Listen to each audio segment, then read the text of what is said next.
If you shower or brush your teeth or try to make your hair look presentable, here's some good news. Dollar Shave Club has a lot of stuff to help you out.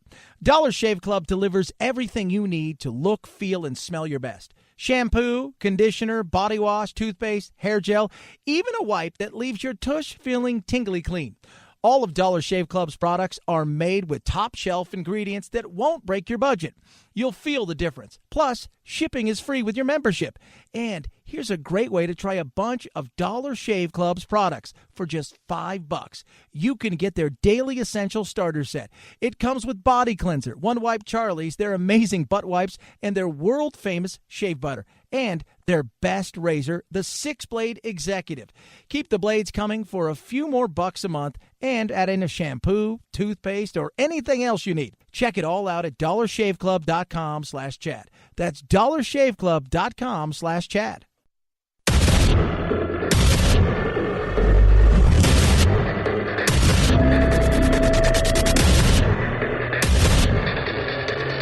Independent in thoughts and punk rock in life. It's the Chad Benson Show. President Trump arrived in Belgium for a summit at NATO. On board Air Force One on the flight over, he continued to criticize European allies, this time writing on Twitter, quote, "The European Union makes it impossible for our farmers and workers and companies to do business in Europe." The president added, quote, "Then they want us to happily defend them through NATO and nicely pay for it. Just doesn't work." The president's expected to continue to push NATO countries to increase their contributions for defense spending, saying the U.S. is doing more than its fair share. That is true. And Trump has said, kind of their piggy bank. And then, of course, everybody's like, you shouldn't be such a jerk. And he kind of went off this morning. Remember, this is what we wanted with somebody. Other presidents have urged and at times begged other member of NATO to spend more money. We spend more money than all of them combined. Estonia, Poland, the UK, Greece are the only ones that are where they're supposed to be at 2% GDP. Well, Chad, they've got to 2024 to get there. That's what they all decided. But you know what? Times change, right? And remember, NATO was put together as a way for us to strengthen a region that had the great red dread, right? With the Soviet Union. Oh, come to get you all. We're going to make everyone communistic. And then Putin came along. After everything fell, and Putin came along and he strengthened it. He took Crimea. Things started to change. People got a little bit worried. That's what it was put there really for. Was kind of to stop the great red dread from doing it. Putin's pissed because it's not the Soviet Union anymore. It's not what it once was. And he sees us doing our military drills, and he sees us dating his girlfriends, his past girlfriends. He didn't like that because a lot of these countries are places that they used to have. They used to date. They don't do that anymore, right? I want nothing to do with you anymore. We're our own country. So what do you think of those apples? And he thinks, oh, you guys are the aggressors. And yet, they don't have to spend the money. By default, we protect them because we spend so much. And they acknowledge that. They acknowledge it. But there's no repercussions. Like, if you don't get to this, we're going to kick you out of the club. Right? You knew what the threshold was. Glenn Ross is a great movie. Right? And if you've ever seen it, a great speech. It's a better play, but the movie was really well done. And, it's just basically you don't want to be in third place because third place means you're asked out of a job, right? Second place is a set of steak knives. And first place is, you're the big hitter. You're going to Hawaii, whatever it was. It's that kind of thing. The reality is that NATO exists because, like the UN, we allow it to exist. If we pull out, what do they got? Nothing. They got to kind of defend themselves. Now, we're fortunate because we get to use their countries as de facto air bases and set up, bases across the globe. But we pay for that. And we pay for their defense. The reality is that they want to go out and do the things they do in their social world, that they give all this stuff away from cradle to the grave, this, that, and the other. A large part of that is because we defend their ass. So I get why Trump goes in there and he talks a bunch of crap. And people say, well, this is uncouth. Yeah, it is. But it's not like we haven't asked before. We have. Other presidents have asked before, or they've had other people ask. They've just done it a nicer way. Hey, could you please? Hey, how you doing? Hope everything's going well with your thing. And oh yeah, if you could. I mean, I hate to ask, but I'm asking if you probably could. If you could, would you do this? If you could. And then nothing happens. Right? Then nothing happens. Then Trump goes in there and he just starts stomping because he's like, we've asked nicely and nobody's done anything, so we'll ask a different way. It's very sad when Germany makes a massive oil and gas deal with Russia where you're supposed to be guarding against Russia, and Germany goes out and pays billions and billions of dollars a year to Russia. Yeah, I get what he's saying. They got all this natural gas over there. That's one of the big things they have, this massive natural gas reserves. And one of the big fears a long time ago when I was trading in natural gas is that Russia would manipulate the prices so much and they would do certain things. They would hold countries hostage. And when, that time of the year when it got cold and they would really do a lot of things. And what he's saying is, look here, Germany, you're telling us you can't spend more money. You have 5 planes, of which we're not quite sure they work very well, is what we're hearing. You've got one sub that's not even in use. They don't even know if, nobody's volunteering to get in it. You have all of these things that you're not spending money on, and you're getting all this great defense. Now, part of that is because we can't trust you with the military, because we've already done that before. And let me tell you, having lived in Europe long enough to know, nobody really trusts Germany, right? Let me give you a perspective from my point. When I was over there in the late 80s through the 90s, I will tell you this. You say all you want about Germany and hey, look at them and look how far they come and all of this stuff. There's still we don't trust Germany. They'll say, oh, Germany's great. They got beards. Everything's great. People are hipsters. It's great. It's a wonderful thing. Place to visit, the whole 9 yards. But, I don't fully trust them. There's still that attitude they have over there, a lot of them. But yeah, did he say something? Here's the thing with Trump. Trump says stuff, and it drives me crazy, because I do think there are better ways to do things. But when you ask somebody, it's like a kid, right? You ask them 45 times to take out the garbage, and they don't do it. At some point in time, you stop asking nicely.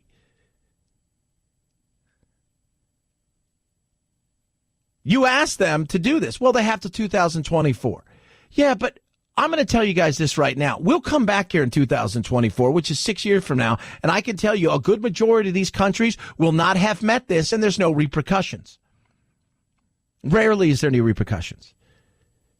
And he looks at it like we're paying the freight to protect all of you. What do we get? What is our get? Now, she's come out and she said, look, we're not captive to Russia. We're not any of those things. And I don't think they are. I think at times he takes something and he stretches it and he makes it bigger than it really is. But it is a frustrating thing. It is a very frustrating thing when you look at all of the money we spend, and we spend a ton of money. When you look at how much money we spend, GDP, more than anybody else. We're going to spend $68 billion over the last year, I think it was, we spent on defense. That's massive amounts of money we're spending on defense. It's huge. And you look around the globe and see what everybody else spends, a lot of it by de facto. Nobody's going to attack. Let me just show you how the strength it is. Mexico has all its problems. Canada, they're Canada. You know what's not going to happen? The Russians are not going to attack Canada because they know if they attack Canada, they're attacking the United States because we're going to be there. Mexico is not going to ever be attacked. They're attacked from the inside with drug cartels, but they know that, tomorrow they don't have to worry about, somebody coming over and attacking them, China, because they know they'll have to answer to us. So by de facto, we protect them and we spend a lot of our money. And I understand the frustration. We get some stuff out of it, And we give some stuff. But the question is, are we being taken advantage of? And I think that's a fair question. 323-538-2423. At Chad Benson Show is your Twitter. Happy 7-Eleven Day.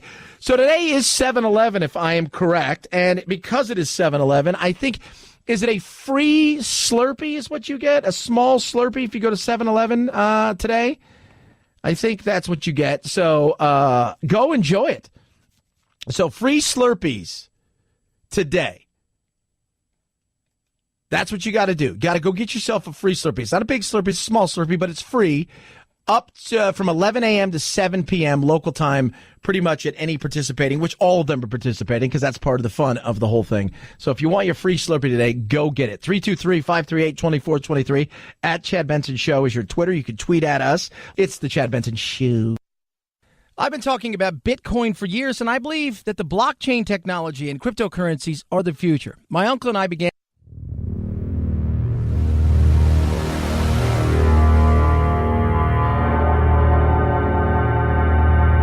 Take a fake news break. Check out the really important news of the day at our website, ChadBensonShow.com. Once there, click on Chad's free podcast and get real.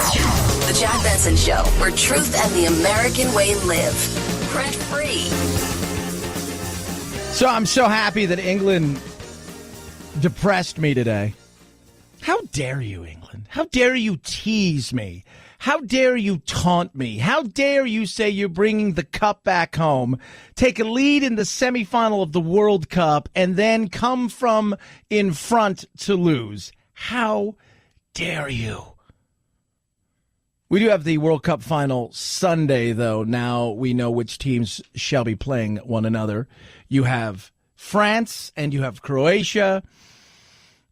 Cardiac kids, Croatia, cardiac kids. But in the end, the French they're crazy and they smell of French fries, I think, and many other things, mostly obnoxious things. But they will win this game because they're France. 323-538-2423. At Chad Benson Show is your Twitter. Each and every day at this time, we really tell it to you like it is. We tell it to you. We drop it like it's hot, as one of the great poets of our time say. We call this our urban word of the day. It's time for the urban word of the day, fam. What? Right now? Time to get a little more hip on the streets. I can't understand a word you're saying. Urban word of the day. So you've heard of catfishing, right? We've all heard of catfishing. How about kitten fishing? What's that? Similar to catfishing in the sense that you're not quite 100% honest. Catfishing is it's 100% a lie. Kitten fishing is you are who you say you are, except you're not 35, you're 50. You're not 150 pounds, you're 205. Maybe a picture you sent a little earlier was not quite the picture that was really you. You've lost some hair since then. You get where I'm going with this one. So you're lying, but only partially. You are so-and-so Smith.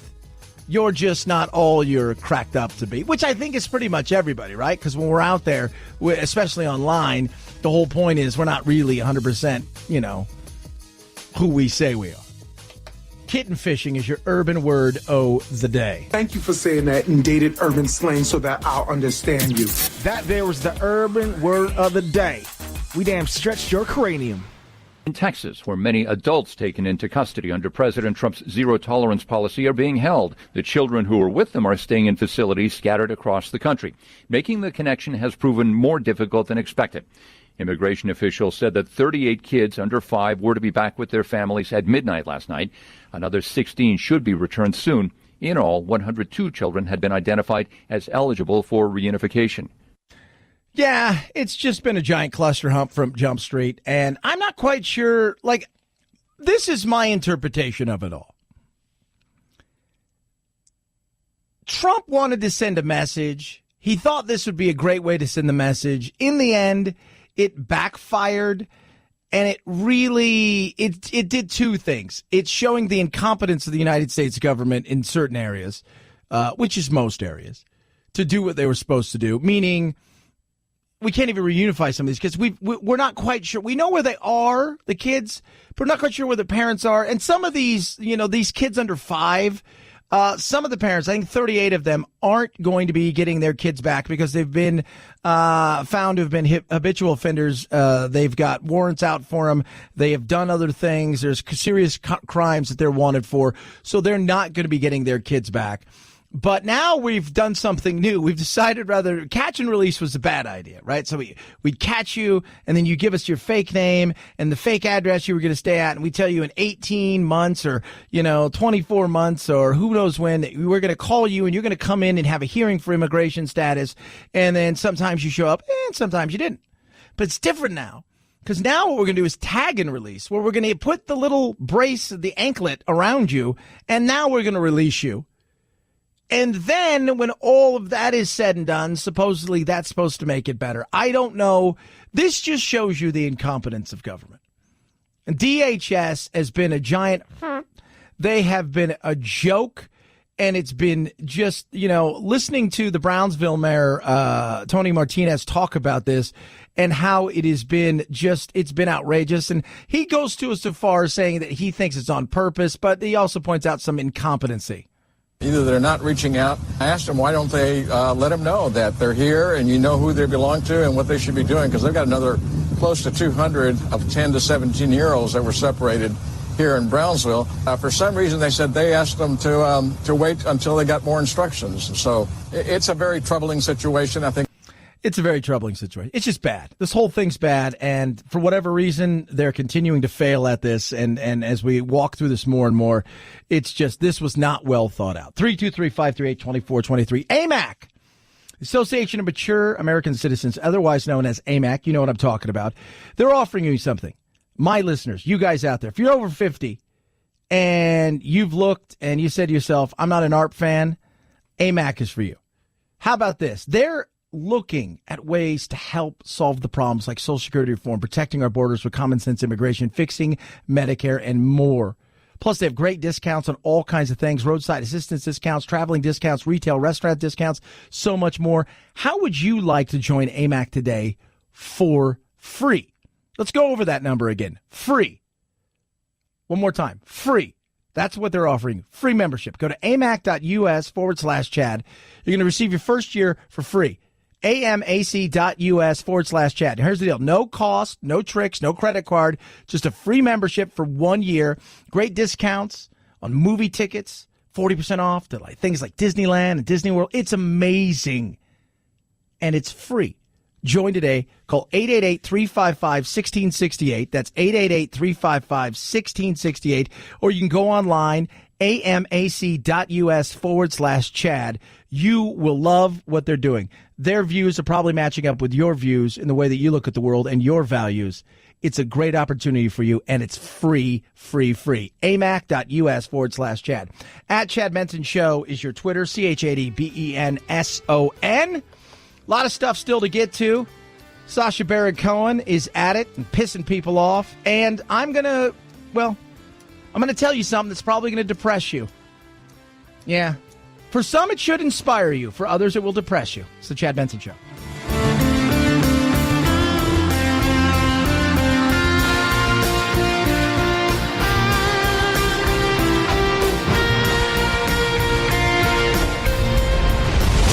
The Chad Benson Show.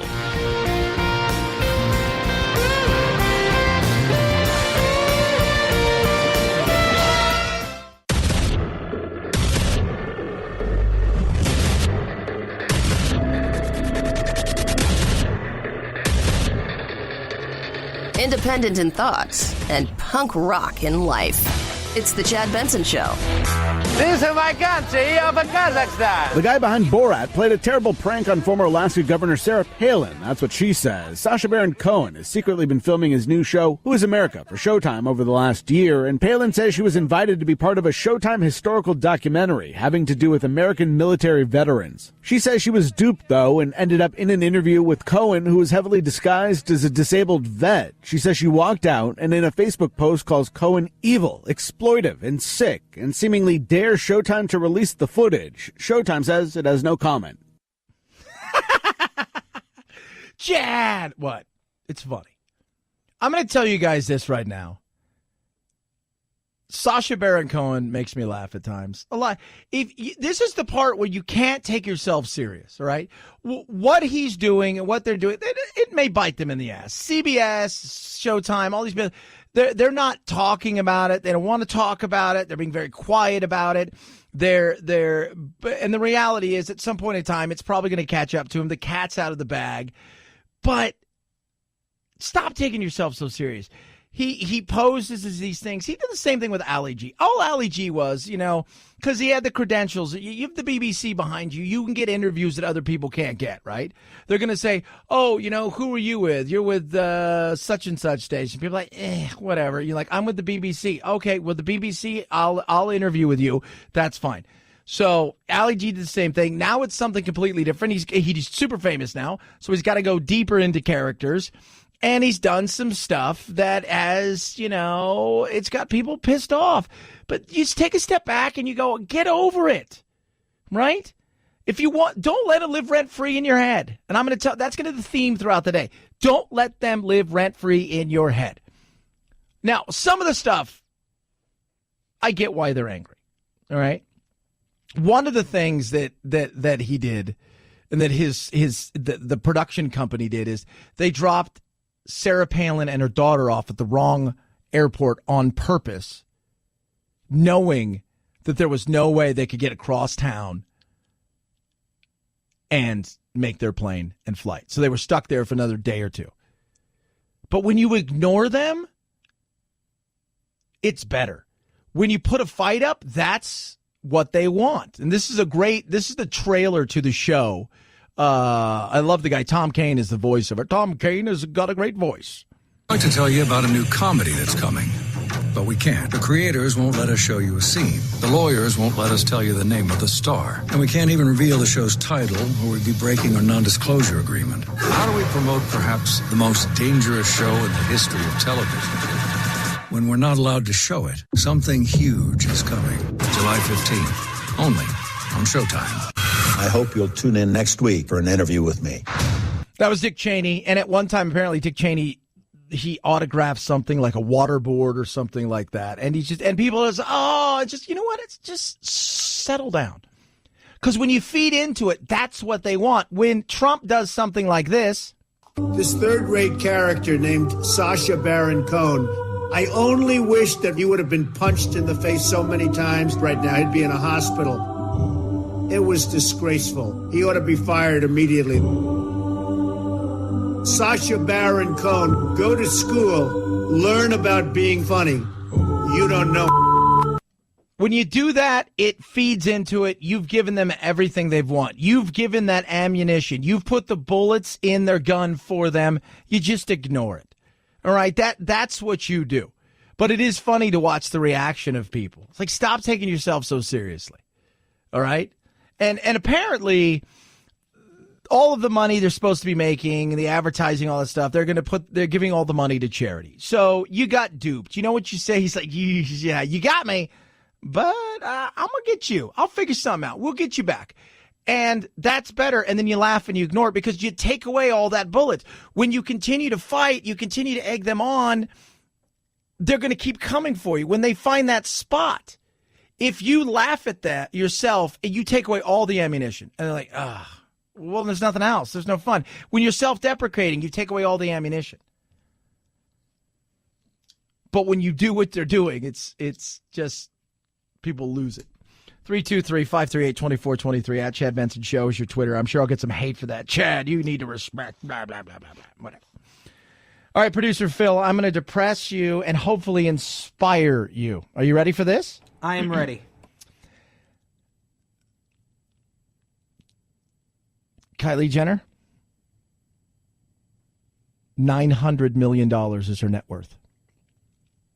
I'm depressed. $900 million.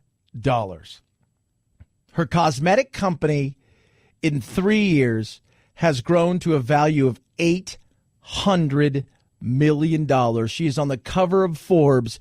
She will be the fastest self-made billionaire female in history. How insane is that? And just to give you a perspective, because we always joke about like Kim Kardashian, she can buy and sell Kim twice. That's crazy. That's crazy money. And you know what I say? Good for her. Good for her. Good on you. Good for you. And this is the thing where, you talk about like people have advantages in life. Yeah, you know what? She did. She had an advantage in life. But unlike other people, because I've known a lot of people in my life that have advantages. I've known a lot of people in my life that have had opportunity. I've known a lot of people in my life that have worked at companies where they've been given exorbitant amounts of money invested into the company and they've pissed it all away. She started on second base. She scored a run, then she hit a grand slam. All right? But I find this to be awesome. I'm like, you know what? Good for her. And everybody I've been telling this, and we talk about this. I talked to several people today in the hallways here. They were like, that's disgusting. That's it. And I'm like, why? Why? Why is it bad? It's great. Good for her. And you know what? It happens in America. That's the beauty of it. It happens here in America. That's the great thing. Anybody has an opportunity. Now, if you're ugly, chances are nobody's going to buy cosmetics from you. I'm just going to go out there and say that. Like if you're ugly, no matter, and you could unless your cosmetics can make you not ugly. Does that make sense? But in 3 years, she's pushed the value of her company to $800 million. She has used social media as we saw Trump. She's used it to her advantage in such a way that she's going to be the youngest self-made female billionaire in history. And to me, I find that to be fascinating. I find that to be a brilliant thing.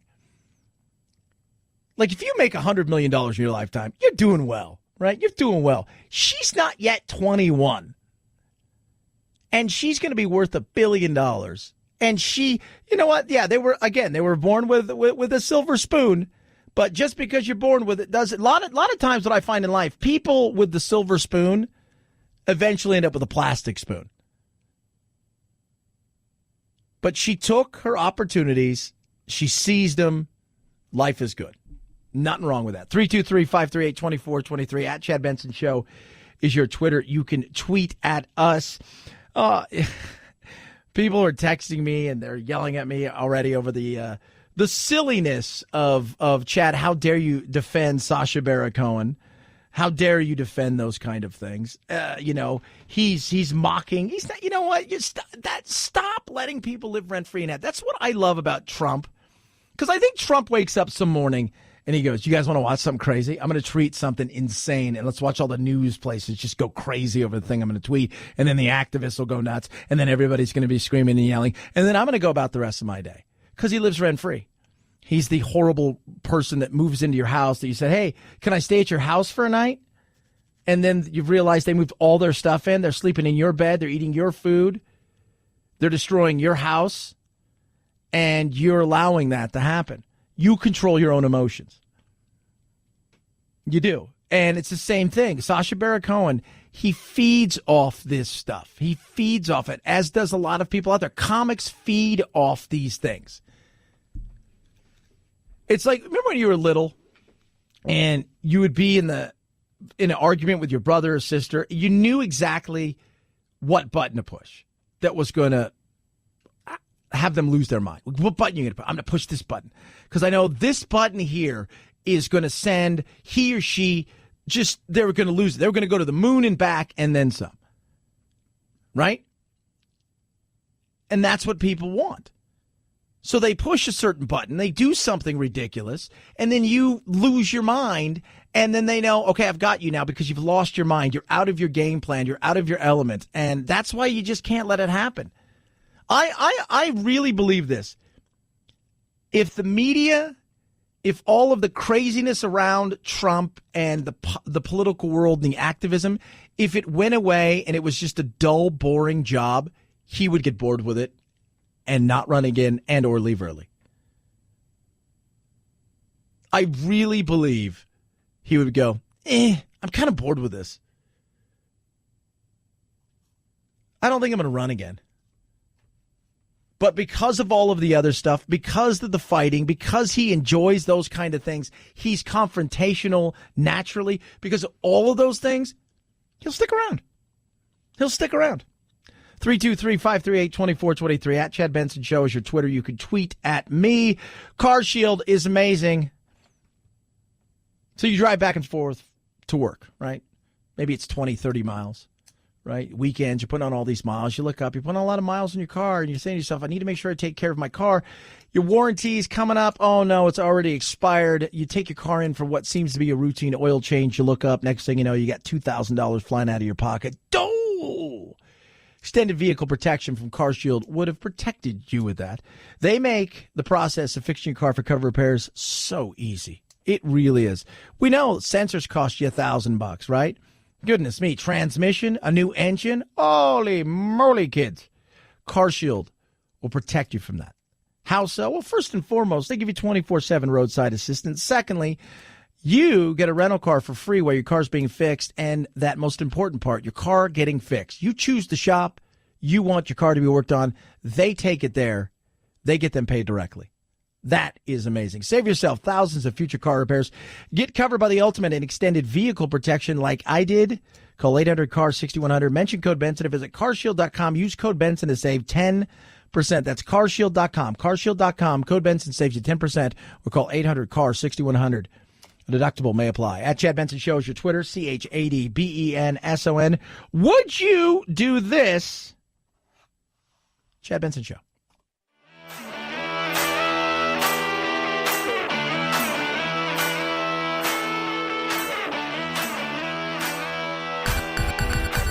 Feel free to punk this punk rocker any time of the day or night. Reach Chad on Twitter at Chad Benson Show and on Instagram at Chad Benson Show. And oh yeah, the Chad Benson Show on Facebook too. Punk that.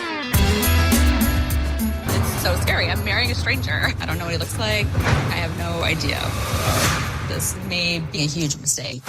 This is happening. We're off to a great start. There's no backing out. Let's do it. I see myself falling in love with Amber. She is amazing. Just instant chemistry. I hit the jackpot. You've made like a little girl's dream come true. Oh my God. Married at First Sight is coming back. And, you know, people are like, this is awful. This is horrible. And I'm like, this is how it's been done for centuries. Right? Up until probably 2 or 3 decades ago, it's still being done in certain countries, places like India and places like Pakistan and other places. And the Japanese are like struggling right now. Their birth rates in Japan have fallen to a point where in the next decade or two, it's going to be a real issue in Japan because they're not replenishing. People are dying and nobody's being born. Japan used to do this all the time. This was the thing. Like they would choose who you marry. And we've made it a game show because we make everything a game show, right? Like that's what we do. It's like they look at something on TV and go, wow, those people are starving and it's hot and it's horrible out there and they have to fight to make to make it through the day. Hey, we should turn that to a game show. We'll call it Survivor. Right? So this is Married at First Sight, but this is what they've done for centuries elsewhere. And they've gone back to some of the marriages and that they've done in the past, and it's basically the same thing as regular marriage, kind of like a 50-50. It's not bad. In Japan, the big issue they're having in Japan right now is that the generation that's what we consider the Gen X generation or whatever, and the millennial generation, they don't know how to date because their parents, even though they hated it, and then their grandparents, even though they hated it, they were all essentially chosen for each other. And they didn't want that for their kids. But they didn't teach their kids how to date because they didn't know how to date. And so now they just don't date. They don't do anything. They stay indoors. So it's a mess. It's a mess, kids. It is a mess. But would you? Would that be something you would do? Be crazy. If you're a 35-year-old man or woman or 40-year-old And you'd want, I want to start a family, I want to do this stuff, and you have it. But, game shows will make you do anything. There's a game show out there now getting rid of your student debt. There's a new game show with, what's his name? Kevin Hart, where essentially it's like Ninja Warrior, except for the people on Ninja Warrior, they train for it. Like, that's what they do. They're all extreme athletes. They're parkour people. They're whatever. This isn't that. It's like that, but worse. And none of these people have trained for it. They're like taking an accountant who's not walked a flight of stairs in 5 years, and they're putting him in something. And then they're going to like, hey, we're going to blast things at you while we do this so we can laugh at you. Ha ha. So, but I think for game shows, we'll do just about anything. Right? If there's a chance for us to have a monicum of fame and maybe make some money at it, people are like, sign me up. We're like, look, we're going to shoot you out of a cannon off a wall. There's a chance when you hit it, you're going to explode and die. So you got like a 3% chance of living. And even, and out of that 3%, 2 of those percentage points is if you live, you're a mess. But there's 1%. There's 1% chance that I'm going to be fine. Yeah. So you're saying there's a chance? Then do it. And so why shouldn't marriage at first sight be something? I just wish it was totally, what I would like to see if they were going to do a game show is like go to a mall. So they go to a mall and they bring a preacher, a pastor, have a marriage certificate ready and a notary. Find somebody who's single and find another person who's single. Their parents, their families, their friends have never even talked to them. Marry them right there. That would be interesting. I would sign up to watch that show. This, it's computers, it's all analytics, it's mom and dad and it's friends. It's not really as dangerous unless your friends are jerk and they're like, oh God, this person's horrible. This is gonna be great. We hate Jim. This will be awesome. She's gonna ruin Jim's life. That, but outside of that, it's not. Would you sign up for that show? Just not only married at first sight, married at first met. 323-538-2423. At Chad Benson Show is your Twitter. You can tweet at me, kids. It's the Chad Benson Show.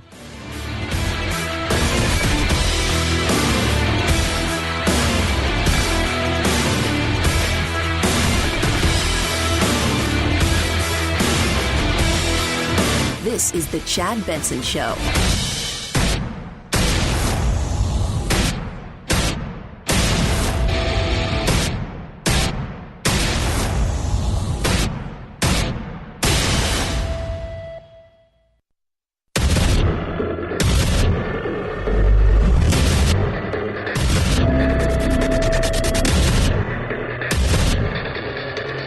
Independent in thoughts and punk rock in life. It's the Chad Benson Show. Not only did Mr. Kavanaugh say that a president should not be subpoenaed, he said a president shouldn't be investigated. And he went even further and made the incredulous statement that if the president deemed a law to be unconstitutional, he shouldn't follow it. That would be bad if anyone were president. But with Donald Trump, who has shown so little respect for rule of law, for balance of power, for dispersion of power, this is extremely dangerous. Extremely dangerous. Not just regular danger. No, kids. Extreme danger. Extreme danger. So he is, the reason that Trump picked him was twofold. One was to make sure that he doesn't get indicted. And remember, this is a guy who worked, authored the famous Kenneth Starr papers and the whole 9 yards. I mean, this is extreme danger. And on top of that, he is going to come and he is going to take away everybody's right to choose. That's what is going to happen. Period. It's happening. There's no way that it's not happening. It's done. Right? It's just done. I'm going to give you guys let's talk about this, right? Let's talk about it, because it's Roe v. Wade is the big thing, right? For the left, they've got to come after Trump for something, and this guy is, some people looking at it, it's all the Russia, and this is why they picked him. But for a lot of people out there on the left, it's about Roe v. Wade.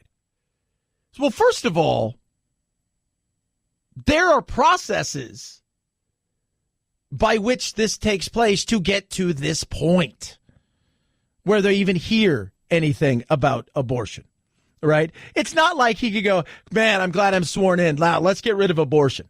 It doesn't work that way.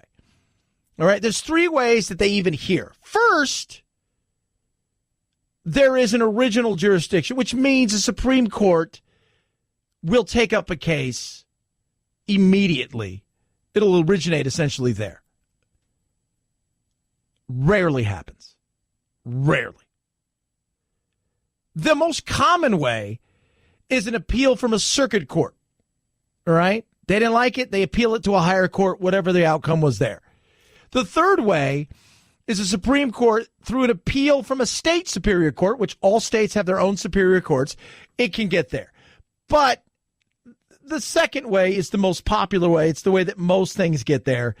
It's ridiculous. But that's how, like, Roe v. Wade, this is what it is, right? This is all that it is. Let's just say, for the sake of argument, right, that Roe v. Wade is overturned. Does that mean abortion is illegal, Britt Hume? Let's look at Roe versus Wade. If Roe versus Wade were reversed, it would not mean that abortion would become illegal across this country. Exactly. It would simply mean that it would not be guaranteed as a constitutional right. It would then be up to the legislatures in the 50 states to decide whether abortion in their states should be legal or not. Yeah. That's it. Now, what's going to happen over time is states are going to challenge certain aspects of Roe v. Wade. And they're going to narrow abortion times. Some of the hoops you have to go through are going to be expanded, things like that. But California is not getting rid of abortion. New York's not going to get rid of abortion. Most states aren't going to do it. Are there going to be some Bible Belt states that may try to? Yeah, but it's not going to happen. But whatever happens, Kavanaugh doesn't start it. Like, he doesn't get to come in and go, all right, I'm flipping things upside down. Let's do this. He didn't start it. It doesn't start there. That's not what happens. He's not just about abortion.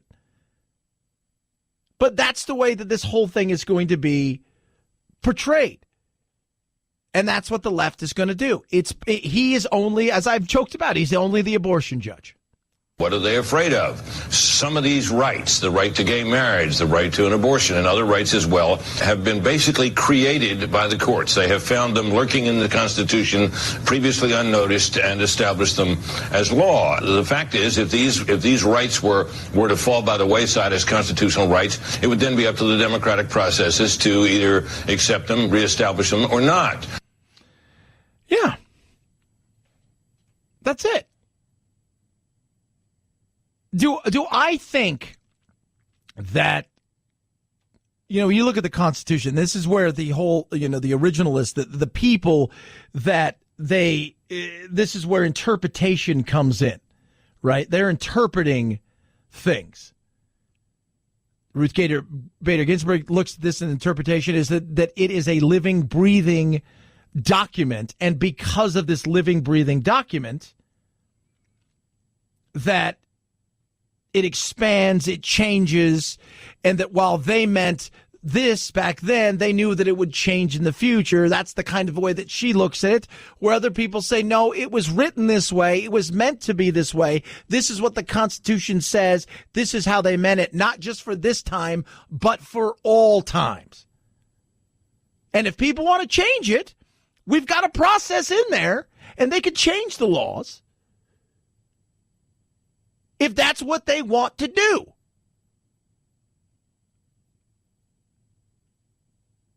But it's all about the fear-mongering. That's it. It's all about rallying up the base. And I've talked about it, and I'll continue to hammer it home. The living rent-free inside of the minds of these people it's amazing. And the anger and the craziness and they know that, look, the Schumers of the world, the Pelosi's of the world, and all of them, they understand how to not only talk about things, but to scare people into action. And that's what they're doing. It seems to me that the idea that people are going to die because of this, that abortion will become illegal everywhere, is hysterical and overstated for the purpose of defeating this nominee. Yeah. And that's it. Right? You make it out to be bigger, that tomorrow, that the minute he becomes, now he's the nominee and then eventually he goes and he gets through and he's confirmed, that automatically that healthcare is gone, that, Roe v. Wade's thrown out, that all, Brown versus the Board of Education, that Jim Crow laws are going to be reenacted, enacted and all this. It is crazy. But if you're going to get people to do things, you got to go and you go overboard, right? Like, I got to get him to do this. I got to get him to do this. And that's what the left's hoping for, because they want the defeat. Because the left does know that challenges are going to come. And look, I don't think Roe v. Wade is going to be overturned, but I've said it all along. The narrowing of decisions and the narrowing of situations when it comes to this, because states are going to challenge it, because people are going to challenge it. Yeah, I do think that is going to happen. I'm not telling you it's not going to happen. Right? But I'm also a big states' rights guy. Right? If this state doesn't want to allow this, that's fine. That's that state's right to do so. Right? You look at California when it comes to guns. You look at Illinois. When you look at New York, when it comes to guns and stuff like that, they have narrowed and narrowed. They're not saying you can't own a gun. You're saying you can't transport a gun or whatever. I mean, they're ridiculous. You can own this gun, but you can't own this kind of gun.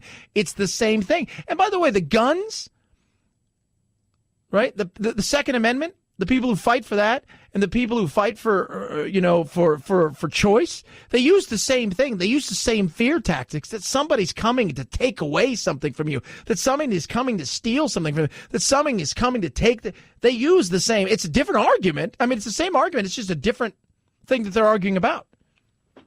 But let's just be real and go over how all of this happens again. He doesn't suddenly become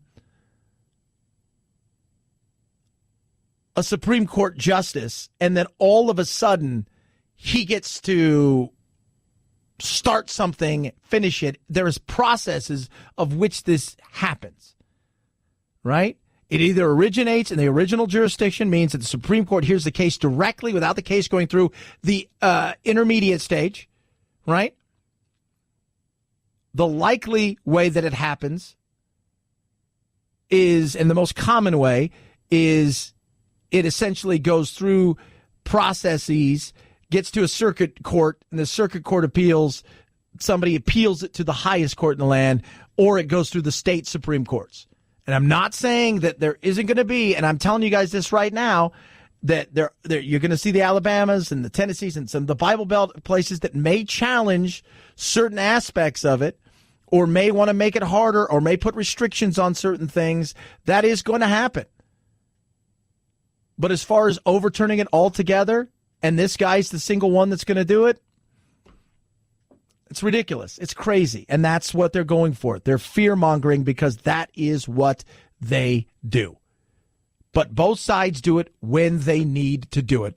And the left right now is doing it in a way that's bigger than usual because they really can't stop what's coming. 323-538-2423 at Chad Benson Show is your Twitter. It is the Chad Benson Show.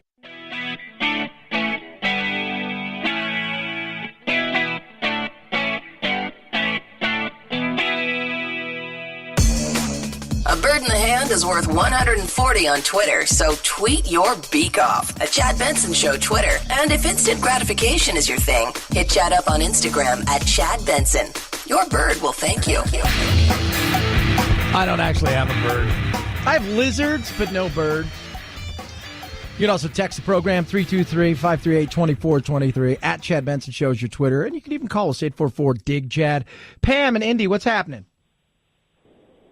Hey, you know what? You are why I love your show. You hit the nail on the head. They can't stop what is happening. this nomination is just another cog in the wheel. And the wheel is that the silent majority, people like me who put their head down when they didn't like what was happening because God knows we don't want to be called racist or anything else. And the silent majority is not silent anymore. And more, the more we speak, the more people it resonates with. Just like a lot of the places in California that are now suing because guess what? Oh, they don't want to be sanctuary cities. Wouldn't have known that if people hadn't started standing up and speaking out. And you know what? Call me a racist. Go ahead. Try to prove it. I'm done. Just crazy. I'm not going to call you that, Pam. I appreciate your call. Thanks for holding on. Look, the freaking out is the fact that the left knows you can't stop it. It's an inevitability. If it's not Kavanaugh, it's somebody else. You're not going to stop what's about to happen. It's just not going to happen. It is, and they're losing their mind. So the desperate times call for desperate measures, and they're doing all they can to figure out how they can solve this problem. The reality is you're not solving the problem. You're not going to solve the problem. But also in your mind, you're freaking out to the point where it's not even real what you're doing. You're scaring people to the point of them losing their proverbial minds. They're losing everything. They're, oh my God, oh my God, oh my God. And they've painted this worst case scenario, Armageddon, that's not going to happen either. You're not doing anybody a favor. What you need to do is take a step back, breathe, realize whatever's going to happen is going to happen.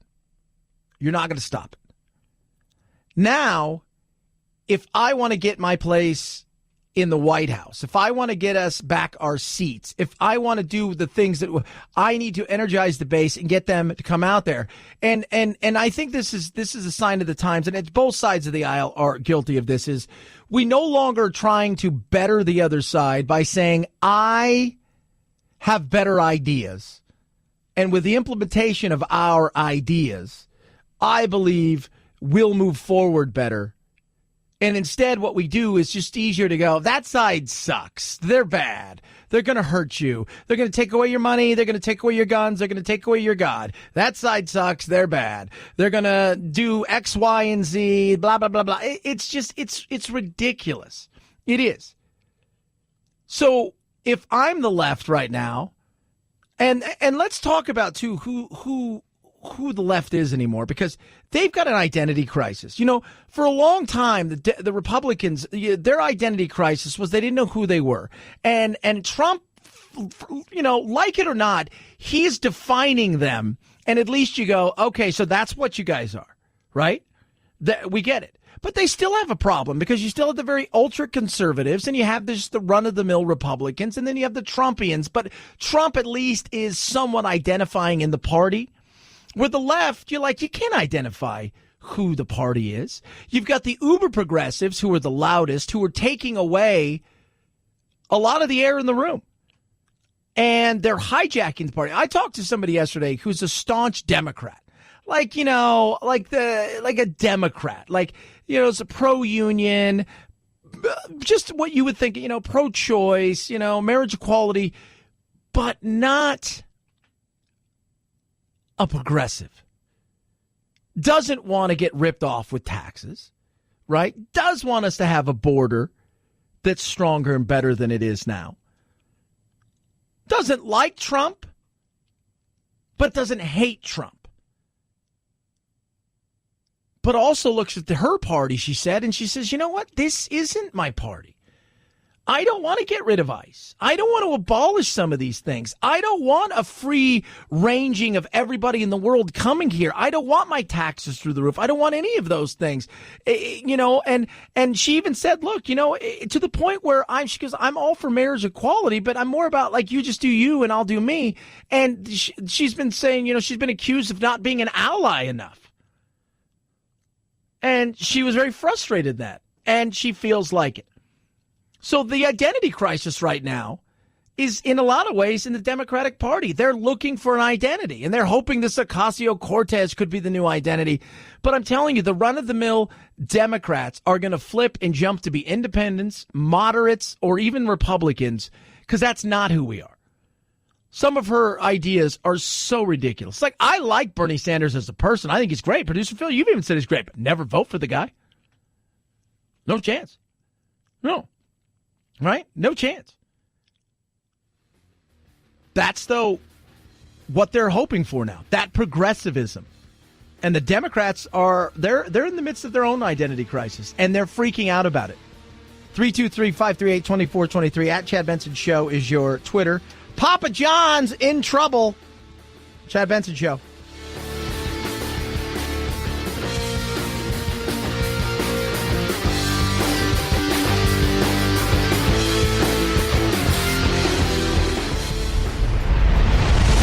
The Chad Benson Show.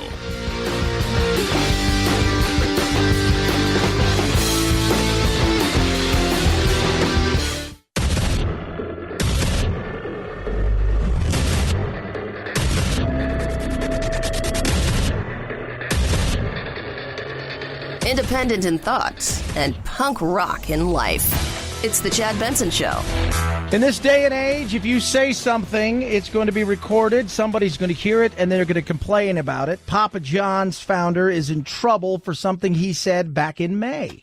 Founder and face of Papa John's Pizza is now apologizing and admitting that a report he used the N-word on a conference call back in May is true. John Schnatter had been talking to a marketing agency when he was asked how he would distance himself from racist groups online, and Schnatter reportedly responded, Colonel Sanders called blacks, and then he used the N-word, and he complained that Sanders never faced public backlash for using it. Well, in a just-released statement, Schnatter said, quote, news reports attributing the use of inappropriate and hurtful language to me during a media training session regarding race are true. Regardless of the context, I apologize. Simply stated, racism has no place in our society. Now, do I think Papa John's, the founder, is racist? I don't know him, so I don't know what he says. You know, all these people that you think you know who you don't know anything about these people. You don't know anything about these people. Sometimes in life, we think the people are the worst people. We find out, you know what? Off the mic, away from the areas that you think, you see them, they're much better people than people realize when people weren't looking. And other people who are a certain way in front of a mic, when they're alone in their own thoughts or with people they think that their thoughts are safe and they say something because they're comfortable, you find out that maybe they don't really have all that greatness that you think. I don't know. But I do know this. He's a dumbass, right? We can all agree on that. This wasn't a role-playing exercise. And you're talking to a marketing company. And as you talk to the marketing company, you think to yourself, hey, this is a good idea. I'm going to say this to a marketing company. What in God's name are you doing? What are you doing? You're an idiot. Like, that's, like, if you look up idiot right now, he's that. Colonel Sanders? That's your example? Trust me, nobody would be eating KFC today if Colonel Sanders was around acting like that. Nobody would. Nobody. It's just, you know, you just have to be. I'm always amazed at the stupidity of human beings. And there's, look, there is a difference, too, between saying something for a laugh and you're like, and we just move on, and it's more of a cringeworthy moment than a racist moment or whatever that everybody. And I think we need to figure out what's the difference between a racist and a bigot. What's the difference between, we're always looking to label people in certain situations, and I don't think we can do that. It's not fair as human beings. You know, we've gotten to the point now where we're going to throw everybody away and we're going to have nothing left. But did he say this? The fact that he said this in a marketing meeting on a conference call to potentially, I guess, a new marketing company or company was going to help him. And as they're asking him questions, it's like, it makes you shake your head. It does. Just because it's like, come on, dude. I thought you were better than that. Now, he's apologized. And again, I don't know if he's racist because I don't know what's inside the guy's heart. Neither do you. Right? He may have thought he was just saying, look, this, and this, and this. And I think that at times, certain words, we've gotten to the point, it's like, if you say, oh, he said the F word. Well, we know what the F word is, right? I mean, come on. I mean, we're not stupid. It's just, we're at the point now where you just have to be smarter. You have to get it. And this was a I didn't get it moment. 323-538-2423 at Chad Benson Show is your Twitter. You can tweet along with us. So Nevada, right? Nevada wants to execute a guy. And this guy, by the way, he wants to be executed. He's like really excited about he's at the point where he no longer wants to live his life because he doesn't feel this is a life. So he's all gangbusters about being executed. He says he wants to live, but not like this. And we got to hold on a second. The execution of Scott Dozier was hours away, but the manufacturer of a sedative that was going to be used in the execution sued, saying Nevada's corrections department illegally obtained the drug. Todd Bice argued in court for the drug company, saying the FDA has not approved its use to execute. After being told that they were not allowed to acquire this product from my client for this use, they set about to do just that. Immediately, a Nevada judge halting use of the drug, delaying Dozier's death by lethal injection. So this guy killed 2 people, and he didn't want to die. And it was I watched an interview with the guy, and I was going to play some of it, but it was tough to hear, and he dropped a lot of F-bombs, and, he's over it. So he asked them, look, they came to him and he said he wanted to die, and they said, all right. And then they said, well, we got to get this drugs. And I love how it's not approved. It's like, is it approved? It's not approved. Does the FDA not approve? You're killing. What is it? Why is it that Switzerland can safely and easily allow end of life for people who choose, and we can't seem to get this right? Why is that? I'm curious about all of this, right? How is this? Because here's the thing, the execution is blocked. The company objects to the use of it as a sedative. Because apparently what happens in this thing that you take is apparently this could essentially cause you to be awake, but be choking, and be paralyzed, but wide awake. And I'm like, it's not a forever thing, right? I mean, it's not like, oh, this is going to last 12 hours or 15 hours. It's going to last a few minutes, and then eventually he's going to pass away. And I don't think he, at this point in time, cares. Because when I saw the interview today, they were like, he was just over it. He said that life sucked, and that he made a ton of mistakes, and that he was, he had a lot of opportunities, and he pissed them all away, and that he loves his brother and sister, and blah, blah, blah, blah, blah. And that this is not a life that he wants to lead, and he's just ready to, he's ready to bounce. But we can't seem to get it right. We can't. You would think after all this time, and I guess if you're a drug maker, you don't want to be known as the people that make the killing drugs. So what do? We don't want to be used for this, and we don't want it to be used for that. But if you do this, this, and that, it's just at some point you just step back and say, all right, here's the deal. Let's find one drug that works for everybody, and we're going to go from there. What's the thing that killed Michael Jackson and Prince? What about that? Who's that doctor? Let's get that guy. Should be pretty simple. 323-538-2423 at Chad Benson Show is your Twitter. You can tweet at us. Trump today hanging out in Germany, telling the Germans, how dare you give money to Russia? It's very sad when Germany makes a massive oil and gas deal with Russia where you're supposed to be guarding against Russia, and Germany goes out and pays billions and billions of dollars a year to Russia. And so while all this is going on, right, he's saying all these things, and people say he's attacking our allies. He's doing all of these things. And look, Trump is a bull in a China store. Let's be real. Right? He's walking around. His horns are clanking into stuff. He's breaking stuff. It's not like Trump is the first president to ask the NATO allies, hey, could you guys kick in a little bit here? Like, I drove. We took my car. I bought the tickets and the dinner. Could somebody buy parking? And they're like, we'll get you next time. All these other presidents and administrations in the past have asked NATO, you guys need to do your part. And so he goes off on it today. And it was interesting because John Kelly kind of gave this grimace and look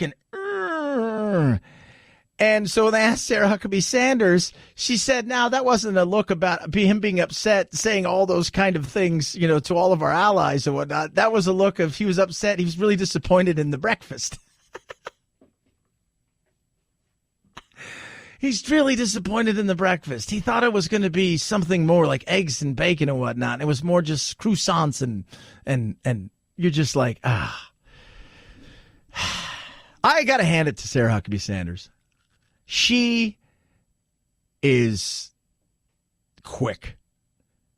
Like that's quick to come up with right there. Like you're quick. That was fast. So that's why he was upset. That's why he was upset because he didn't like the breakfast.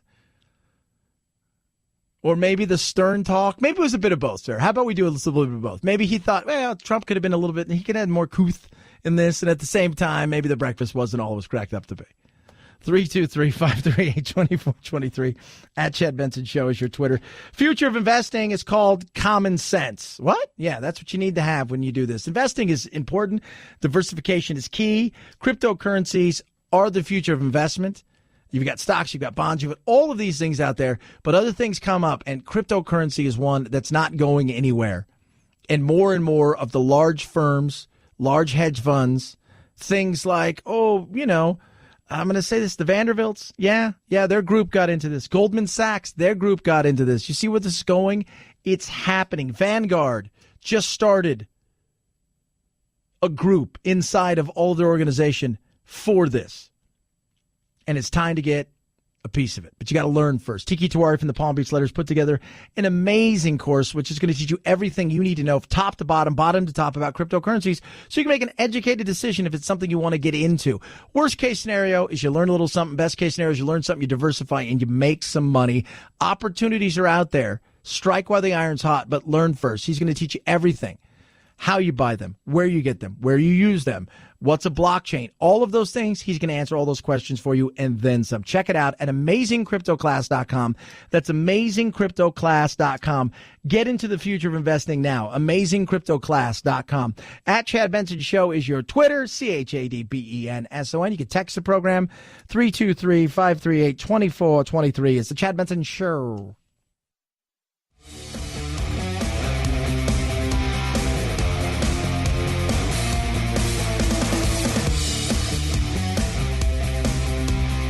You call it ridiculous. We call it reality. With a twist. Say what? This part of the send-off for Renard Matthews was traditional in New Orleans, with a brass band escorting the 18-year-old's coffin. But at the wake, Matthews' embalmed body was reclining in a chair in front of a TV, dressed in a Boston Celtics jersey, holding a video game controller and surrounded by snacks. An example of the kind of extreme embalming the Charbonnet funeral homes become known for. We celebrate life, and we celebrate the homegoing of people. Like Miriam Burbank, a 53-year-old party girl who was embalmed between two disco balls, holding a can of beer and a menthol cigarette. I don't know what's worse there, producer Phil. The extreme embalming or a 53-year-old party girl. What's sadder? So extreme embalming. So it's basically human taxidermy. Like, that's what it is. Like, hey, guess what, guys? Dad's dead, but don't worry. We got him extreme embalmed, and we put him in the corner. So when you're sad or you're angry or you just need to have a talk, you just walk over to Dad. You know what they should do? Oh, check this out. Okay, this is going to be great. Write this down, Phil. We're going to catch up to Kylie Jenner here.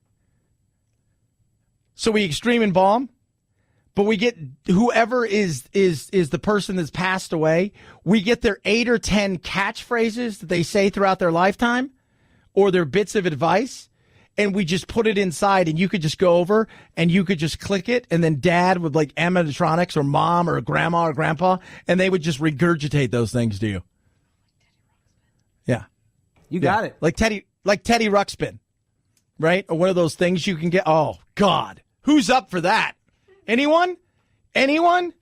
Any, is there, hello? By the way, this has happened before long ago. You know, there's a movie, right? We remember that movie, Weekend at Bernie's? Well, long before that, in one of the weirdest, creepiest, oddest tales ever come out of decadent old Hollywood, there were party people there. Crazy party people. Errol Flynn, W.C. Fields, director Raoul Walsh, and many others who liked to party. And when John Barrymore died, Drew Barrymore's, I think, grandfather or great-grandfather died back in the day, they decided that they were going to have a party. They called themselves the Bundy Drive Gang and specialized in irreverent highbrow carousing. Essentially, what many people said, they made Sinatra's Rat Pack seem like a bunch of choir boys. So one time after John Barrymore died, they actually went and stole his corpse. He died from cirrhosis of the liver on May 29th, 1942. They stole his corpse, and they had a real party that people didn't know that he was dead yet. And they invited people, and they partied it up, which many people think became the basis of the movie Weekend at Bernie's. But extreme embalming is not like that, because you know the person's dead. And in this culture that we live in, say, what? You go out to a funeral, it's there, and it's a somber thing for a lot of people. And in some places like New Orleans, it is a party and a festival, and you have wakes and stuff like that. But the person's in the casket. Open casket. Now, it's not even that. The person's in a chair in the center of the room in their favorite whatever thing that they did in life, right? So, like, what if you were the taco eating champion, you know, and you got tacos and you're eating them, and that's how you're kind of frozen, and it's not a wax figure, it's you. I would just say that's creepy. And then you know what people are going to do? They're going to start taking selfies. They're going to start say, what? Yeah, selfies. They're going to walk over and like, oh, right on. I'm going to totally gram you. Oh, kids, I'm going to tell you something right now that these people are going to tell you. Sharks do what they do. Just remember that. When you swim with sharks on purpose, feed sharks on purpose, or pose for pictures with sharks on purpose, guess what? You might get bit. It's what sharks do. The latest example of that, Instagram model Katrina Zarutsky, vacationing with her boyfriend in the Bahamas. It felt like 15 different people were squeezing on my wrist really, really, really hard. If only she were the only one. That's the sound of Melissa Brunning feeding sharks in Australia. I couldn't even look at the finger because I thought it was gone. The finger was saved, and now she says her advice is... don't feed sharks. And if you do, don't be surprised when they bite you. It's what sharks do. Because nature will mess you up. But you guys knew that. Say what? 323-538-2423. At Chad Benson Show is your Twitter. You can always tweet at me 24/7, 365. And you can gram me at Chad Benson Show. It is the Chad Benson Show.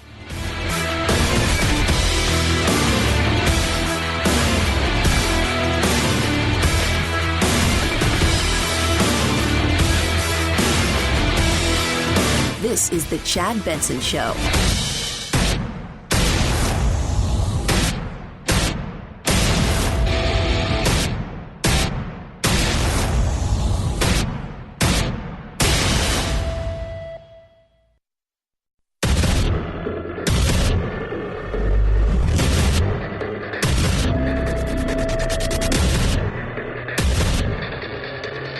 independent in thought, and punk rock in life. It's the Chad Benson Show. Not only did Mr. Kavanaugh say that a president should not be subpoenaed, he said a president shouldn't be investigated.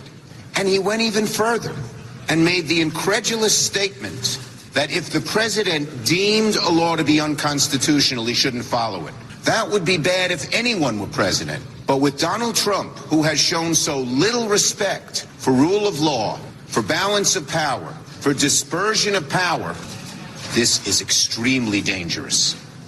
Extremely dangerous, not just regular danger. No, kids, extreme danger. Extreme danger. So he is, the reason that Trump picked him was twofold. One was to make sure that he doesn't get indicted. And remember, this is a guy who worked, authored the famous Kenneth Starr papers and the whole nine yards. I mean, this is extreme danger. And on top of that, he is going to come and he is going to take away everybody's right to choose. That's what is going to happen, period. It's happening. There's no way that it's not happening. It's done, right? It's just done. I'm going to give you guys let's talk about this, right? Let's talk about, because it's Roe v. Wade is the big thing, right? For the left, they've got to come after Trump for something, and this guy is, some people are looking at it, it's all the Russia, and this is why they picked him. But for a lot of people out on the left, it's about Roe v. Wade. So, well, first of all, there are processes by which this takes place to get to this point where they even hear anything about abortion. Right? It's not like he could go, man, I'm glad I'm sworn in. Now, let's get rid of abortion. It doesn't work that way. All right? There's three ways that they even hear. First, there is an original jurisdiction, which means the Supreme Court will take up a case immediately. It'll originate essentially there. Rarely happens. Rarely. The most common way is an appeal from a circuit court. All right? They didn't like it. They appeal it to a higher court, whatever the outcome was there. The third way is a Supreme Court through an appeal from a state superior court, which all states have their own superior courts. It can get there. But the second way is the most popular way. It's the way that most things get there. It's ridiculous. But that's how, like, Roe v. Wade, this is what it is, right? This is all that it is. Let's just say, for the sake of argument, right, that Roe v. Wade is overturned. Does that mean abortion is illegal, Britt Hume? Let's look at Roe versus Wade. If Roe versus Wade were reversed, it would not mean that abortion would become illegal across this country. Exactly. It would simply mean that it would not be guaranteed as a constitutional right. It would then be up to the legislatures in the 50 states to decide whether abortion in their states should be legal or not. Yeah. That's it. Now, what's going to happen over time is states are going to challenge certain aspects of Roe v. Wade. And they're going to narrow abortion times. Some of the hoops you have to go through are going to be expanded, things like that. But California is not getting rid of abortion. New York's not going to get rid of abortion. Most states aren't going to do it. Are there going to be some Bible Belt states that may try to? Yeah, but it's not going to happen. But whatever happens, Kavanaugh doesn't start it.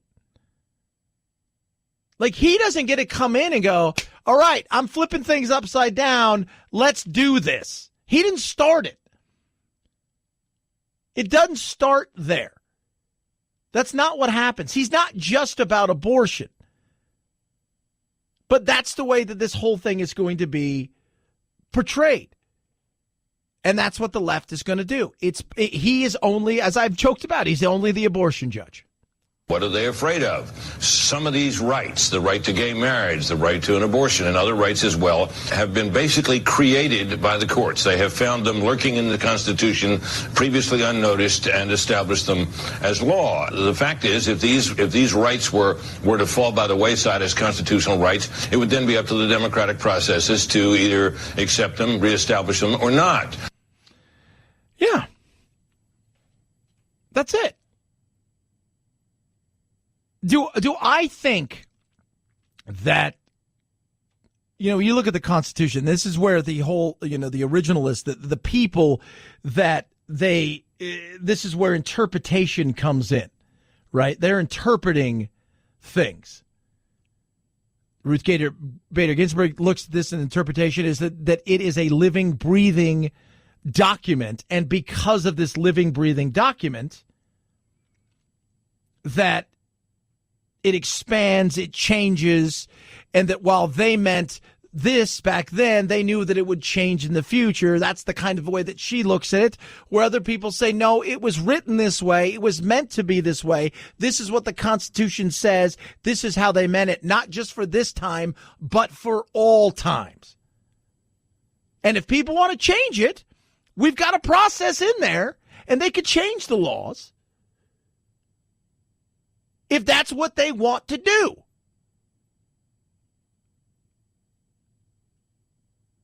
But it's all about the fear-mongering.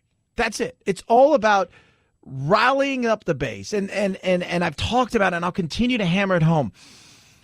The living rent-free inside of the minds of these people it's amazing. And the anger and the craziness, and they know that, look, the Schumers of the world, the Pelosi's of the world, and all of them, they understand how to not only talk about things, but to scare people into action. And that's what they're doing. It seems to me that the idea that people are going to die because of this, that abortion will become illegal everywhere, is hysterical and overstated for the purpose of defeating this nominee. Yeah. And that's it. Right? You make it out to be bigger, that tomorrow, that the minute he becomes, now he's the nominee, and then eventually he goes and he gets through and he's confirmed, that automatically that health care is gone, that, Roe v. Wade's thrown out, that all, Brown versus the Board of Education, that Jim Crow laws are going to be reenacted and all this. It is crazy. But if you're going to get people to do things, you got to go and you go overboard, right? Like, I got to get him to do this. I got to get him to do this. And that's what the left's hoping for, because they want the defeat. Because the left does know that challenges are going to come. And look, I don't think Roe v. Wade is going to be overturned, but I've said it all along. The narrowing of decisions and the narrowing of situations when it comes to this, because states are going to challenge it, because people are going to challenge it. Yeah, I do think that is going to happen. I'm not telling you it's not going to happen. Right? But I'm also a big states' rights guy. Right? If this state doesn't want to allow this, that's fine. That's that state's right to do so. Right? You look at California when it comes to guns. You look at Illinois. When you look at New York, when it comes to guns and stuff like that, they have narrowed and narrowed. They're not saying you can't own a gun. You're saying you can't transport a gun or whatever. I mean, the ridiculous. You can own this gun, but you can't own this kind of gun. It's the same thing. And by the way, the guns, right? The Second Amendment, the people who fight for that, and the people who fight for, for choice, they use the same thing. They use the same fear tactics, that somebody's coming to take away something from you, that somebody is coming to steal something from you, that something is coming to take they use the same. It's a different argument. I mean, it's the same argument. It's just a different thing that they're arguing about. But let's just be real and go over how all of this happens again. He doesn't suddenly become a Supreme Court justice and then all of a sudden he gets to start something, finish it. There is processes of which this happens, right? It either originates in the original jurisdiction, means that the Supreme Court hears the case directly without the case going through the intermediate stage, right? the likely way that it happens is, and the most common way, is it essentially goes through processes, gets to a circuit court, and the circuit court appeals. Somebody appeals it to the highest court in the land, or it goes through the state Supreme Courts. And I'm not saying that there isn't going to be, and I'm telling you guys this right now, that you're going to see the Alabamas and the Tennessees and some of the Bible Belt places that may challenge certain aspects of it, or may want to make it harder, or may put restrictions on certain things. That is going to happen. But as far as overturning it altogether, and this guy's the single one that's going to do it, it's ridiculous. It's crazy. And that's what they're going for. They're fear-mongering because that is what they do. But both sides do it when they need to do it. And the left right now is doing it in a way that's bigger than usual because they really can't stop what's coming. 323-538-2423 at Chad Benson Show is your Twitter. My pillow. I super love my pillow. I super love my pillow. I do love my pillow. Take it with me. It's amazing. I sleep better than I've ever slept before, and you will too. And the great thing about it is, too, it's 100% machine washable, right, and dryable. So it's made right here in the USA. 10-year warranty. That's right. Boom! You got to love that. And right now, My Pillow, which you're going to love, not My Pillow, but My Pillow, meaning you get your own pillow and then you could call it My Pillow. You're going to love this pillow. It's incredible. Let me tell you what they're doing right there. You know what a BOGO is? It's buy one, get one. Yeah, buy one, get one free. Are you ready for that? Right now, special offer to the listeners right here of the Chad Benson Show. You got to use my promo code. So you just go to the promo code. So what's the promo code? Benson. You get one free. You buy one, you get one free. Call 800-944-4975 or go to MyPillow.com. That's MyPillow.com. Use the promo code Benson. You're going to love it. It is amazing. It is incredible. Check it out for yourself. Once you sleep at night, you'll know you're sleeping right with MyPillow. Go to MyPillow.com. Buy one, get one free. Use the promo code Benson. Call 800-944-4975. It is the Chad Benson Show.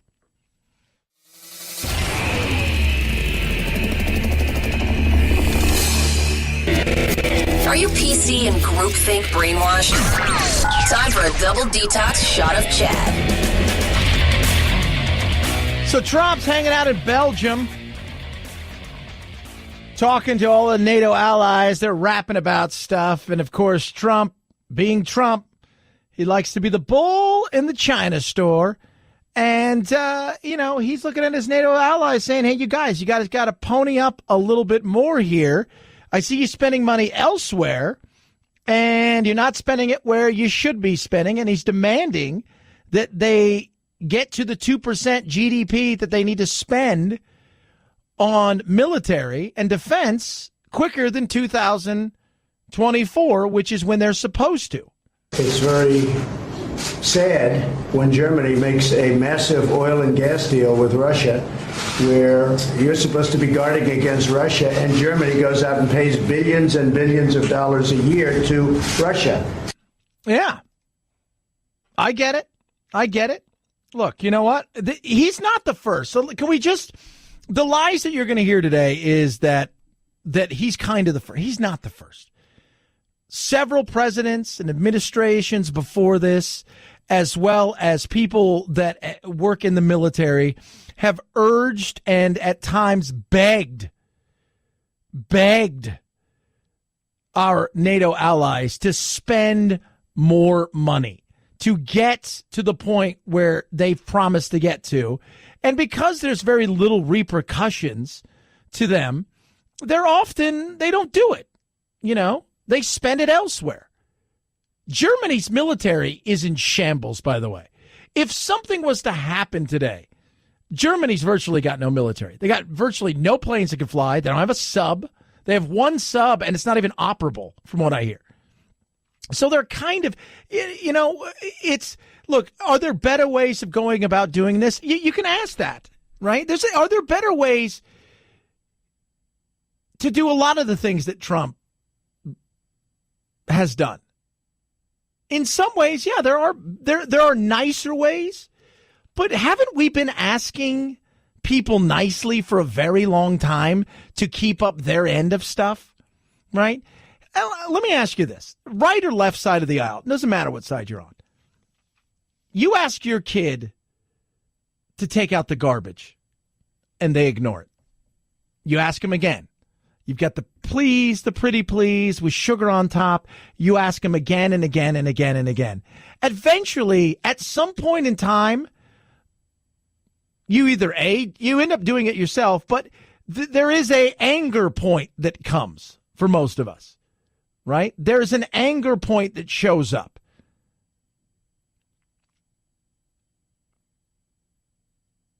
Isn't there? And I think if you go back, because we all the problems that are out there, we all lay it at the foot of Trump. Like he caused the immigration mess, and he's caused this, and he's caused that. We lay it out there at the foot of Trump. When the reality is he's taken a different approach, and we're not used to that. And this is what we wanted, right? The whole idea we set up NATO was to stop the big dread red, right? That was it. Plus we got all these bases over there now. So there's a lot of reasons and that it's good for all of us. But he does make a point, albeit at times it's very Cousin Eddie from Vacation kind of point, but he does make a good point. And I see the frustration. We spend a lot of money on defense, a lot more than all of our allies put together by far.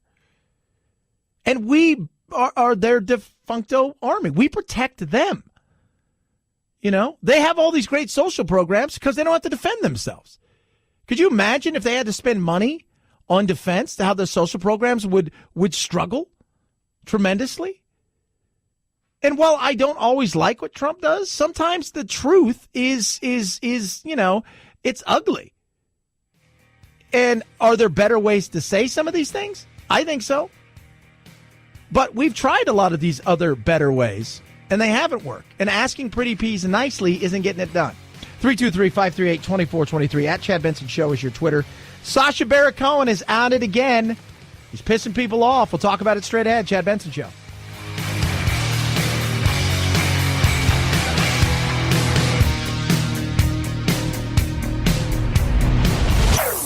Chad Benson Show.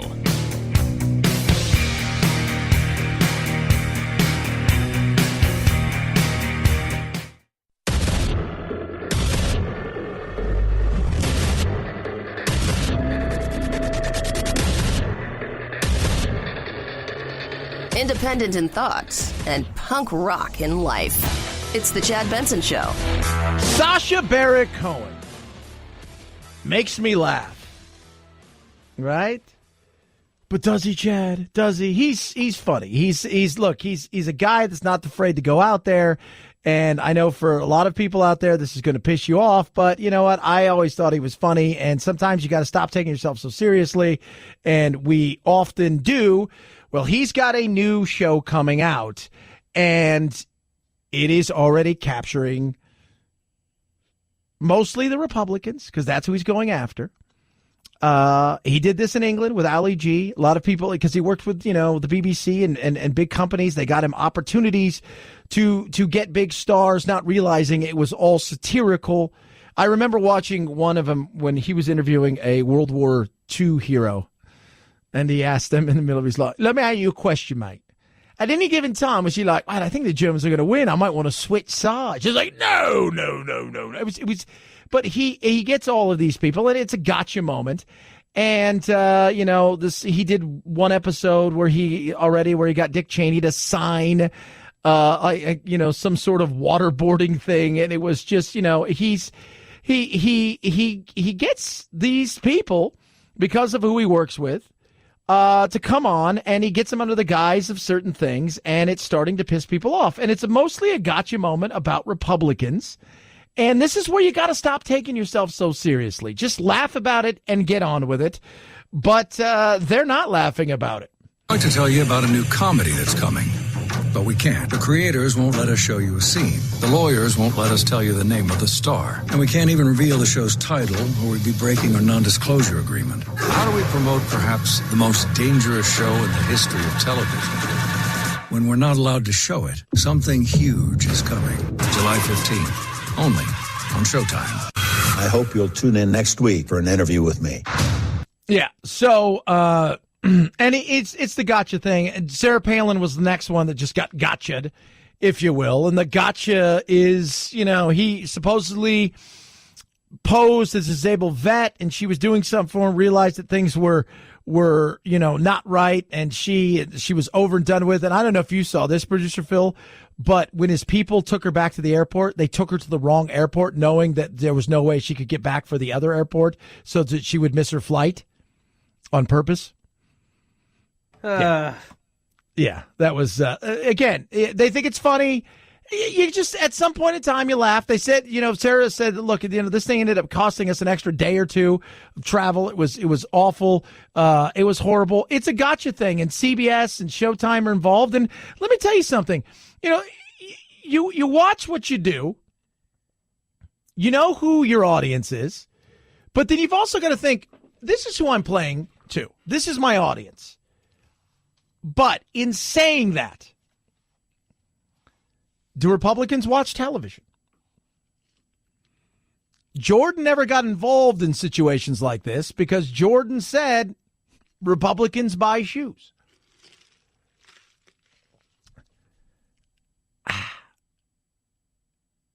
At some point, does it affect your bottom line? At some point, does it get to the point where you say, look, we might think it's funny internally. It might be great as an inside joke. It might be, but if we're going to get so niche, does it get to the point where it is going to hurt our bottom line? And until that starts to happen, as we've seen, companies don't react. But he is duping people, and it's going to continue to happen because you've got CBS, you've got Showtime, you've got all of these people behind it. And they're going to be able to get in front of people, and he's going to be able to disguise himself enough because a lot of these people have no idea who he is. Like, people didn't realize when Ali G did his things, when he did all these interviews, people didn't realize that it was satirical. They didn't understand what it was. It's going to happen. It's going to continue to happen. But does it affect your bottom line? Because like anything else in life, once the money starts to dry up, it's not funny anymore. This third-rate character named Sasha Baron Cohen, I only wish that he would have been punched in the face so many times. Right now, he'd be in a hospital. It was disgraceful. He ought to be fired immediately. Sasha Baron Cohen, go to school, learn about being funny. You don't know. They love it. And the more that you fight back, it's like the thing. It's the living rent-free that we've talked about in your mind. It's like the people on the left. They allow Trump and all of his craziness to affect him to the point where it's ridiculous. In saying that, right, if you're on the right, you have to just laugh about this and you move on. You got duped. Yeah, I got duped. What are you going to do? It's great. You got duped. If you can laugh at yourself, you know what you do when you do something like that? So if you're able to laugh at yourself, what happens? You take all of the ammo that the other people have out. I always look back on, was it 8 Mile? Is that the Eminem movie? I think that was the Eminem movie. At the end of the thing, when he has his big rap battle, what does he do? He goes into it and he destroys himself by making fun of all of the things that the other guy could do. And then he goes on and tears the other guy apart. What he does is he takes away all of the ammunition from the other person. And if you can laugh at yourself and you can say, my God, we went there. We thought it was funny. I got duped. It is what it is. You know what? Good on you. Well, we'll get you. And then we laugh and we move on with it.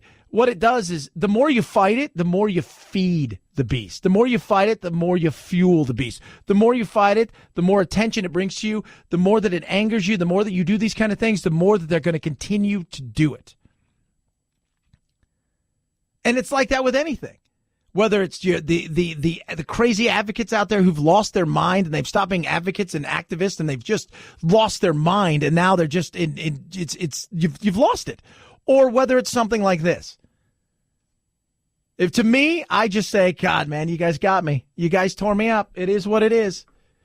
It is what it is. And then you figure out a way. Well, maybe we can get them back. But outside of that, you don't let it go on any further.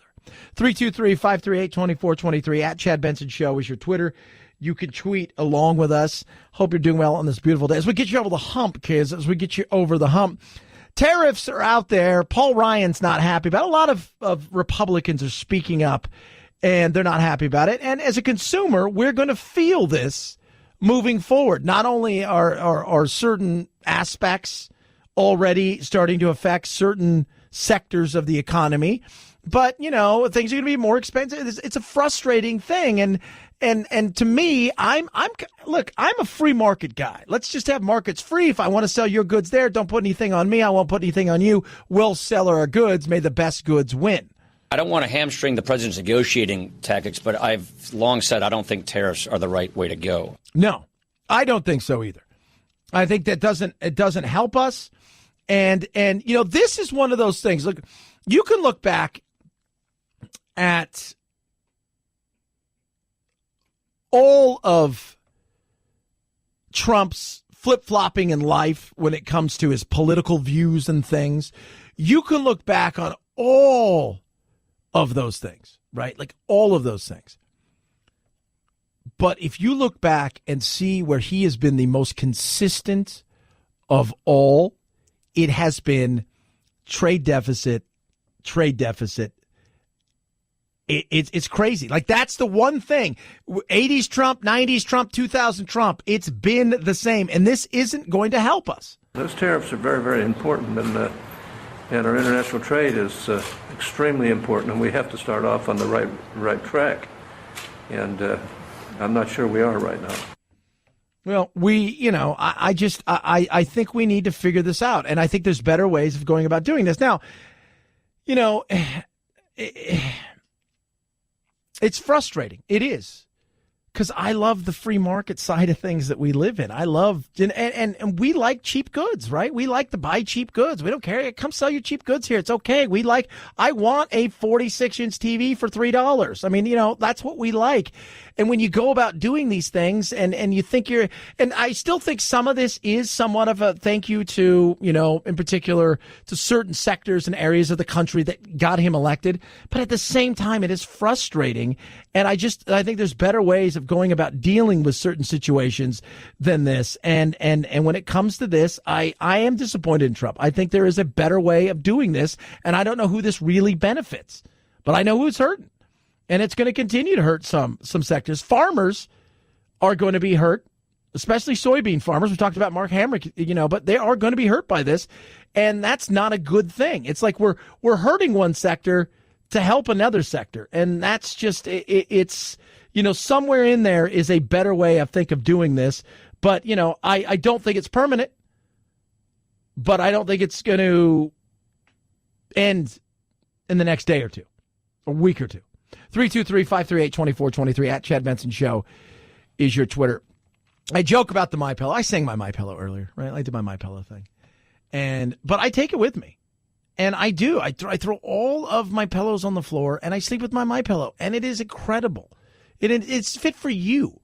And I know that sounds weird. It's like, how do you fit a pillow? Well, trust me, when you go through the process of getting your MyPillow, it's amazing. And they're going to be like, hey, what size shirt are you? And you're like, what? Trust me, it works. It's amazing. You're going to love it. I used to have like 4 or 5 pillows. Now I have a pillow, and it's my pillow. Right now they're doing something special for my listener. It's a BOGO. It's a buy one, get one free. Now, my pillow is 100% machine washable and dryable. It's made in the USA, backed by a 10-year warranty, right? They're great people. It is a great product, and it is a product that will absolutely change the way you sleep. And because of that, you're going to sleep better. You're going to be more productive. You're going to love it. So check this out. Buy one, get one free. Call 800-944-4975 or go to MyPillow.com. Use the promo code Benson. MyPillow.com. The code is Benson. You use that, you're going to get one for free. Buy one, get one free. Limited time offer. Do it today. Call 800-944-4975 or go to mypillow.com. Use promo code Benson. At Chad Benson Show is your Twitter. We've got your useless fact of the day, and now something bizarre. And we're talking extreme, and it's not politics. It's even weirder than that. It's the Chad Benson Show.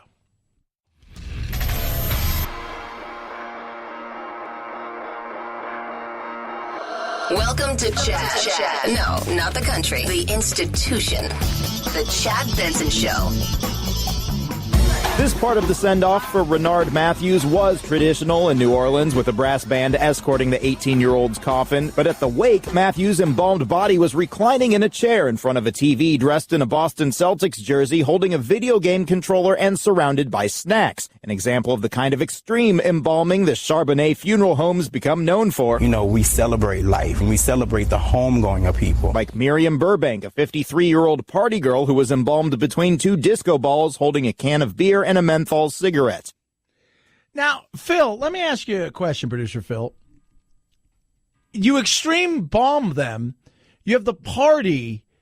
Then what do? Do they go to a chew? I mean, how does, I'm trying to figure this whole thing out, this extreme embalming that seems to be all the rage, because we always have to have a rage. What do you do then? Do you bury them like that? Are they getting buried next to the disco balls and the snacks and whatnot? It's just so weird. Why do we do this? Right? I'm cool to the celebration of life. Let me ask you a question, okay?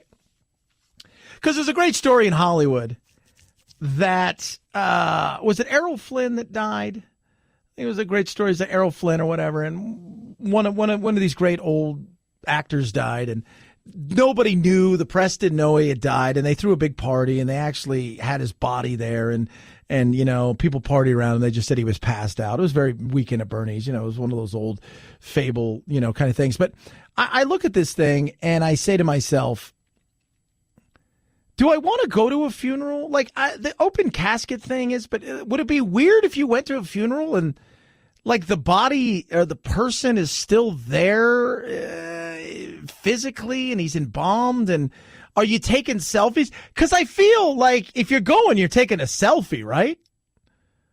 Isn't that weird? You're taking a selfie.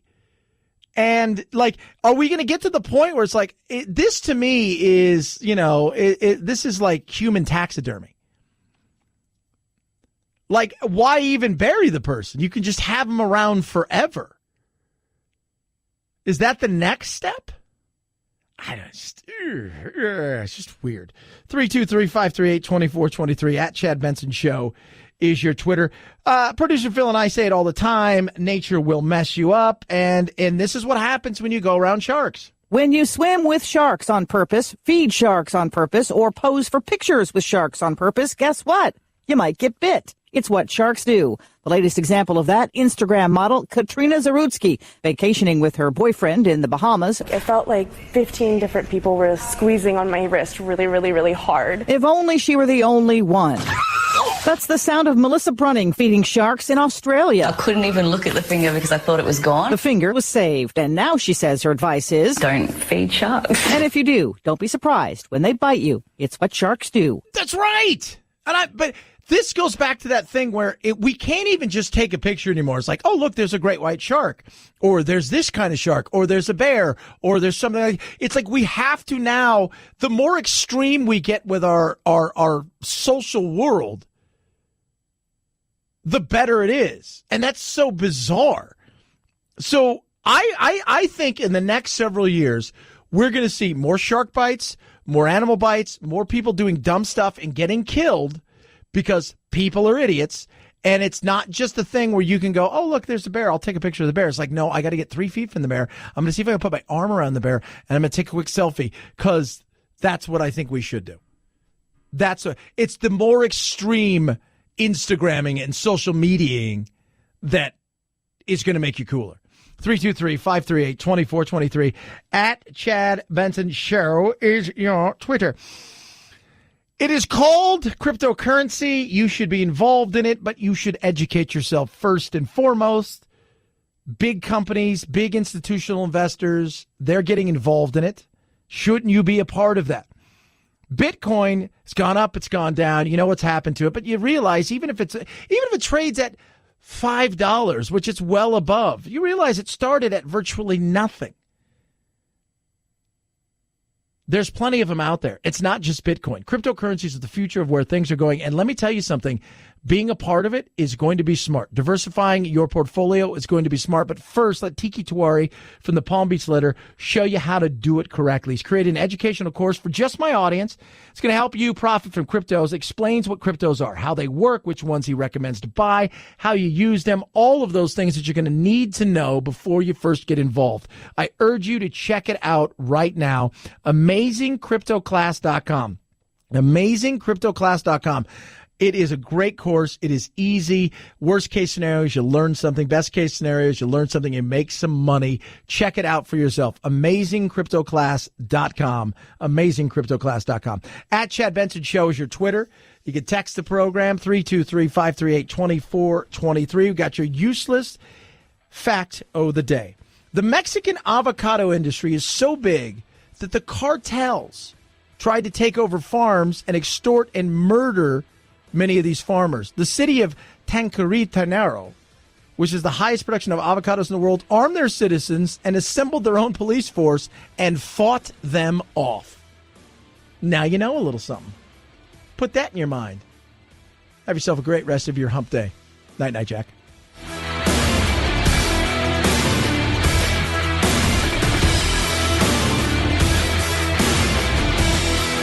This is the Chad Benson Show.